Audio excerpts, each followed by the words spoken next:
샬롬 설정성 목사입니다.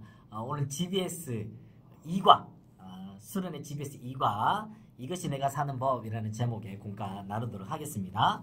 본문 말씀은 빌립보서 3장 4절에서 14절 말씀 아이들과 함께 읽고 바로 관찰하기로 들어가게 되죠. 관찰하기 아는 만큼 보인다 바이블 퀴즈 해가지고 본문에서 아이들이 직접 퀴즈를 내고 정답까지 만들어냅니다. 그리고 아이들이 돌아가면서 한 문제씩을 내고 얼마나 아이들이 잘 맞추는지 문제를 내면서 정답을 맞추면서 본문을 좀 더 쉽게 많이 관찰하고 알 수 있을 것 같습니다. 관찰이 풍성해지면 해석도 풍성해지고 그러면 조격도 풍성해집니다. 관찰이 참 중요합니다. 많이 볼 수 있도록 아이들 도와주시면 좋겠습니다. 훅으로 들어가겠습니다. 마음 열기, 행복의 조건이 있죠. 행복의 조건. 내 삶을 활기 있게 해주는 자랑거리 또는 소망이 무엇인지 리조이스 카드를 보면서 세 가지를 적어보고 돌아가면서 그것이 어떻게 내 삶에 행복을 주는지를 이야기 나눠봅시다. 우리 1과 때 리조이스 카드를 펼쳐놓고 경매를 붙이지 않았습니까? 이것이 나에게 행복을 줄 것이다 라는 경매를 붙였는데 동일한 이야기인 것 같습니다. 그 중에서 1, 2, 3 나에게 가장 활력이 주는 것 세 가지를 카드를 보면서 쓸 수 있을 것 같아요. 건강, 가족, 성공, 좋은 대학, 돈, 좋은 자동차, 스포츠카, 친구들, 취미생활, 성공, 여러가지, 미모, 여러가지가 있을 것 같아요. 그 중에서 1, 2, 3를 적어보고 이것이 있으면 내 삶에 활기를 줄 것이다, 활력을 줄 것 같아 라는 것을 적고 그것을 이야기 나누고 왜 너에게 첫 번째가 뭐니? 왜 그렇게 생각했니? 2, 3, 3을 이야기 나누면 좋겠습니다. 사람들마다 저마다 자랑거리가 다르죠. 사람마다 저마다 나에게 활력을 줄 만한 그 소망이 다 다릅니다. 그로 인하여서 이 사람은 어떠한 삶의 소망을 가지고 살아가는지 우리 친구들은 어떤 것을 삶에서 가장 중요하게 여기는지를 이 시간을 통해서 좀 알 수 있을 것 같아요. 두 번째로는 반대로 보다 나은 삶을 살기 위해서 내가 보다 나은 삶을 살기 위해서 하나는 버려야 할 것, 하나는 소중하게 지켜야 할 것은 무엇인지를 선택하게 하는 거예요. 카드를 가지고 선택하게 하는 거예요. 내가 버려야 되는 거야. 내가 좀 더 나은 삶을 살기 위해서 이거는 내가 포기해야 될 것 같아. 하지만 이거는 내가 끝까지 고수해야 될 것 같아. 하는 게 무엇인지를 아이들과 이야기 나누고 카드를 하나씩 선택해보면 좋겠어요. 두 개겠죠. 하나는 버려야 될 것, 하나는 선택해야 될 것. 만약에 아이들이 많으면은 카드가 모자랄 수 있을 것 같아. 그러면 생각해놨다가 앞에 친구가 내려놓으면 그걸 다시 가져가서 이야기거리로 삼으면 되겠습니다. 내가 좋아하는 것과 내가 중요하게 여기는 것은 다를 수 있습니다. 나 이거 좋아하지만 나 이걸 중요하게 생각해. 그러니까 앞에 첫 번째 문제 나 이거 좋아해 1, 2, 3가 있지만 두 번째는 내가 지켜야 할 것 소중한 것은 또 다른 문제가 될 수 있을 것 같습니다. 이것들을 통하여서 좋아하는 것과 소중한 것에 대한 차이 그리고 이 아이들이 이렇게 생각하는구나를 선생님이 일방적으로 가르치는 것이 아니라 동일한 친구들 조원들끼리 선후배 간에 이야기를 하면서 좀 나눔이 될 수 있을 것 같아요. 그러면서 생각의 전환, 생각의 넓이가 좀 넓어질 수 있을 것 같습니다. 룩으로 들어가겠습니다. 바울의 자랑, 바울의 자랑. 사람은 저마다 중요하게 여기는 가치들이 있습니다. 그리고 그 가치를 쫓아 살아갑니다. 예수님을 만나기 전 사도 바울도 그랬습니다. 예수님을 만나기 전 바울이 중요하게 여기며 자랑했던 것들은 무엇입니까? 한 7가지가 나오는데요. 예수님 만나기 전에 사도 바울이 그토록 추구하고 따라갔던 그의 자랑거리, 가치관들이 있습니다. 첫 번째로 나는 태어난 지 8일 만에 뭘 받았습니까? 할례를 받았습니다. 할례. 유대인들은 난 지 8일 만에 할례를 받았습니다. 유대인들의 전통에 따라서 전통적인 유대인이 되려면 할례를 받았습니다. 두 번째로 나는 이스라엘 족속이다 라는 게 순수한 이스라엘 혈통과 아브라함의 후손이라는 것을 강조하는 것이죠. 마태복음 1장 1절에 어떻게 시작합니까? 아브라함의 자손, 다윗의 자손 이 이야기로 먼저 시작합니다. 왜 그럴까요? 마태는 유대인들에게 이 글을 썼거든요. 복음서를. 그러다 보니까 유대인들이 가장 좋아하는 이스라엘의 전통을 족보 1장에 넣고 시작하는 거예요. 아브라함의 후손, 다윗의 후손하면 이스라엘 사람들이 다 좋아하는 거예요. 지금 사도 바울도 그걸 자랑하는 것입니다. 나는 이스라엘 족속이다 라는 거예요. 세 번째로는 베냐민 지파 사람이다 라는 거예요. 베냐민 지파 12지파 중에 한 지파이죠. 12지파 중에 가장 엘리트 지파요. 최고위 귀족의 지파였던 것입니다. 4번 나는 히브리인 중에 히브리인이다. 누구보다도 혈통과 전통을 중요시하는 나는 히브리인이다 라는 것을 이야기했습니다. 다섯 번째로는 율법으로는 바리새인이다. 율법으로는 스스로 바리새인이 되기를 선택했고 최고의 학자 누굽니까? 가말리엘이라는 최고의 학자 밑에서 그에게 직접으로 사사받고 교육받는 그런 엘리트 수학자였습니다. 6번. 나는 열심으로는 교회를 박해하는 사람이다. 이스라엘의 순수성을 유지하기 위해서 이단과 같고 그들의 순수성을 해치는 기독교인들을 박해하는 사람이었다라는 거예요.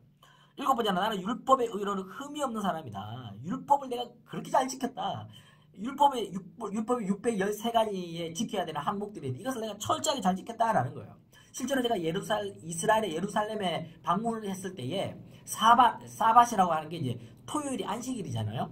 안식일을 샤밧이라고 하는데 샤밧 때 우리 그리스도인들은 주일을 섬기니까 토요일에도 관광을 하는 거예요. 토요일에도 통곡의 벽에도 가기도 하고 이렇게 하니까 토요일에 안식일을 지키는 사밧을 지키는 전통 유대인들이 우리를 정죄하더라고요.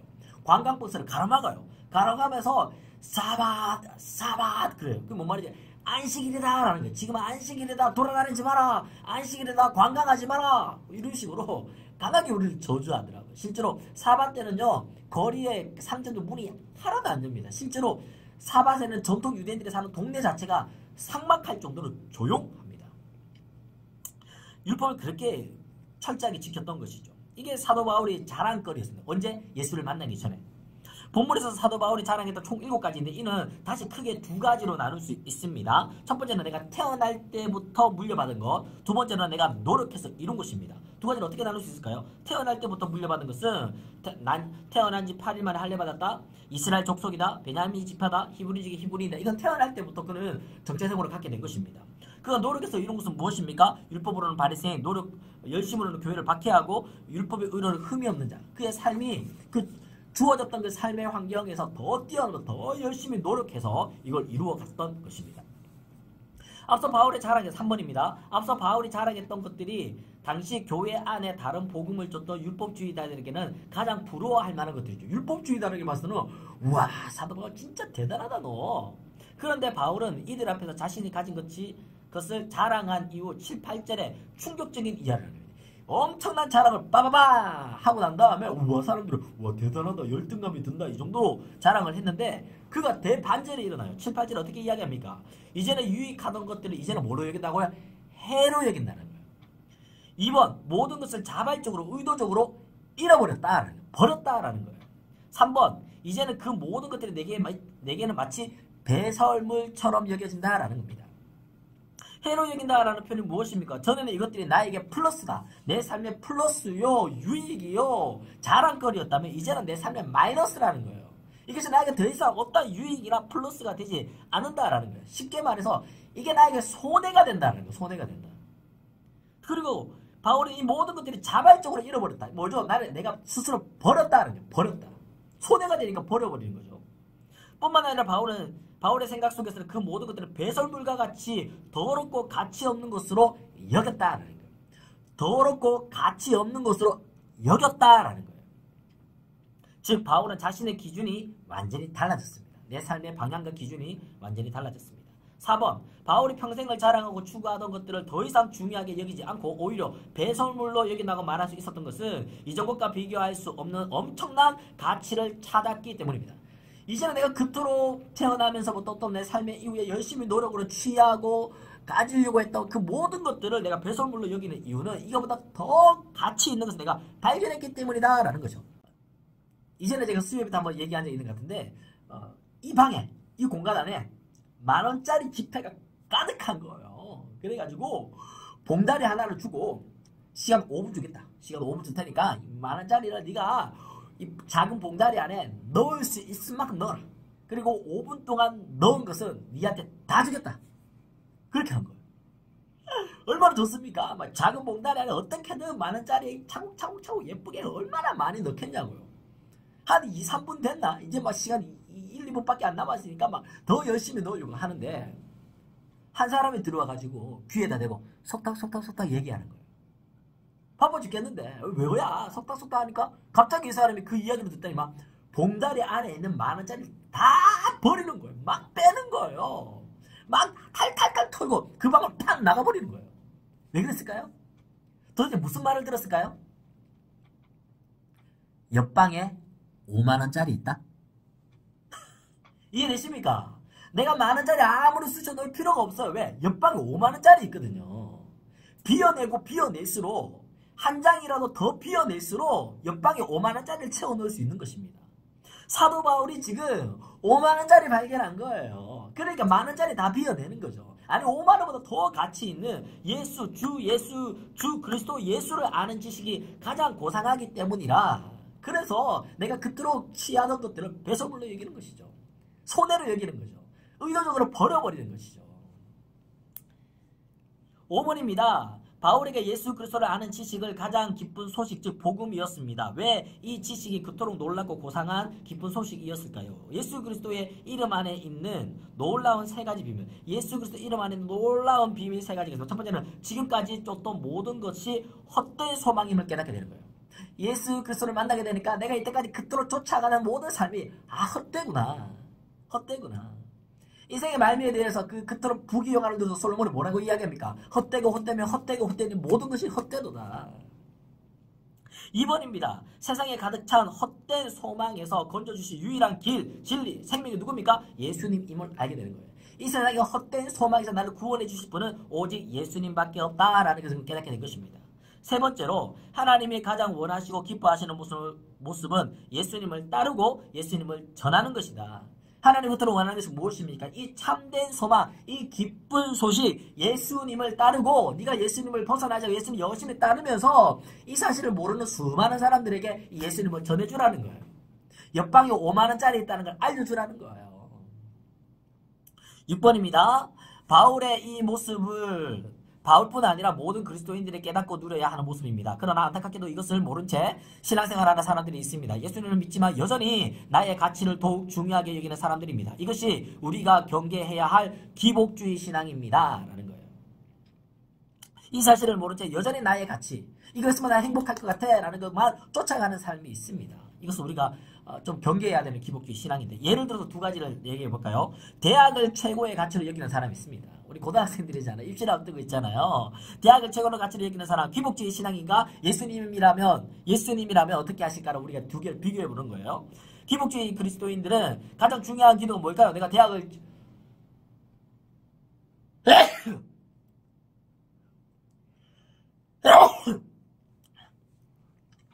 기복주의 그리스도인이라면 내가 대학을 최고의 가치로 여기고 있으니까 그의 중요한 기도는 뭐죠? 성적이죠. 수능 만점. 찍어도 받게 해달라. 예수님이라면 어떻게 할 거야? 마태복음 6장 33절. 그런즉 너희는 먼저 그의 나라와 그의 의를 구하라. 그러면 이 모든 것을 너희에게 더하여 주시리라.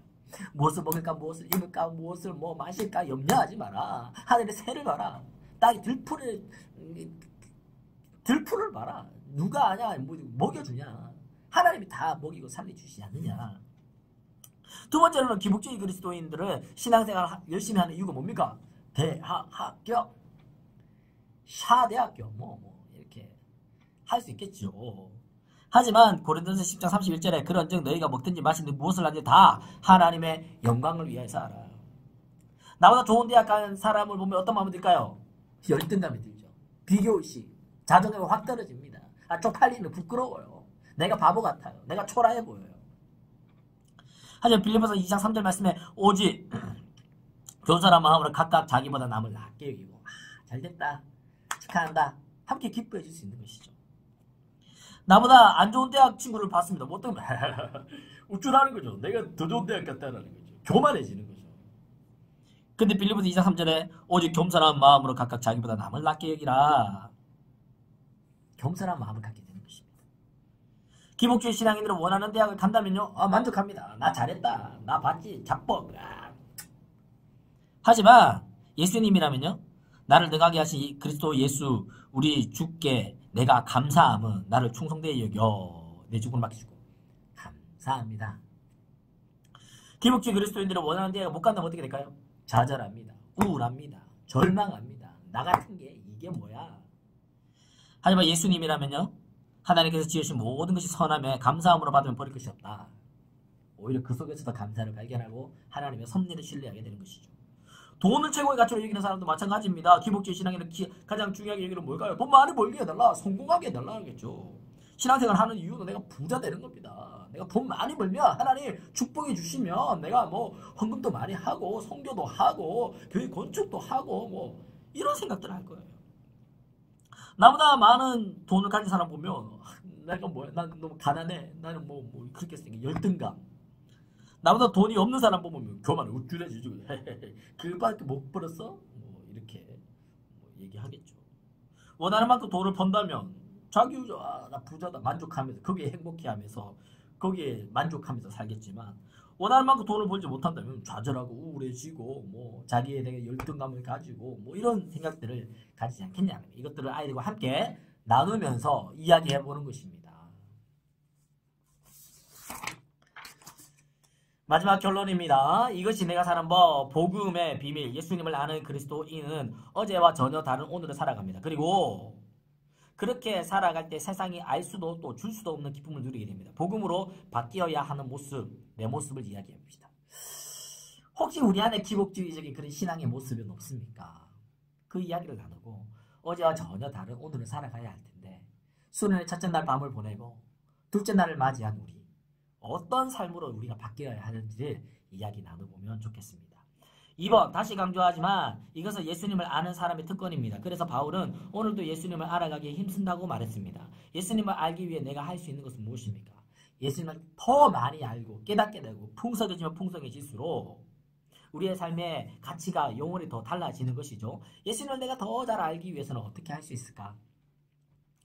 어떻게 예수님을 더 잘 알 수 있을까를 이야기 나눠보는 겁니다. 3번 교회는 서로를 위해 기도해주며 함께 세워가는 공동체입니다. 1, 2번의 내용을 나누어 보세요. 그리고 서로를 위해 함께 기도해주세요. 복음의 비밀을 알고 누리며 살아가는 여러분 되기를 소망합니다. 주만이지에라는 찬양 가사말이 너무 좋습니다. 후렴구에 이렇게 이야기합니다. 주어진 내 삶이 작게만 보여도 선하신 주 나를 이끄신 보내 중심을 보시는 주님만 따르네 날 택하신 주만이지에 보이는 상황에 무너질지라도 예수 능력이 나를 붙드네 보이지 않아도 주님만 따르네 내 평생 주님을 노래하리라. 핸드폰으로 유튜브나 음악을 트셔서 함께 듣기도 하고 함께 부르기도 하면서 손잡고 친구로서 기도해주고 짝으로 기도하고 세 명이서 기도하고 서로에서 축복해주는 기도의 시간. 그래서 GBS가 마칠 때는 좀 풍성한 기도가 있으면 좋겠습니다. 여러 나눔과 또 말씀을 근거한 나눔과 교제와 기도가 풍성한 GBS2 되시기를 축복하고요. 이렇게 수련회 둘째 날 GBS도 마무리하도록 하겠습니다. 내가 매일 기쁘게 은혜 많이 누리시고 선생님들이 먼저 이 고백이 넘쳐나는 수련회 되기를 축복하고 기도합니다. 감사합니다.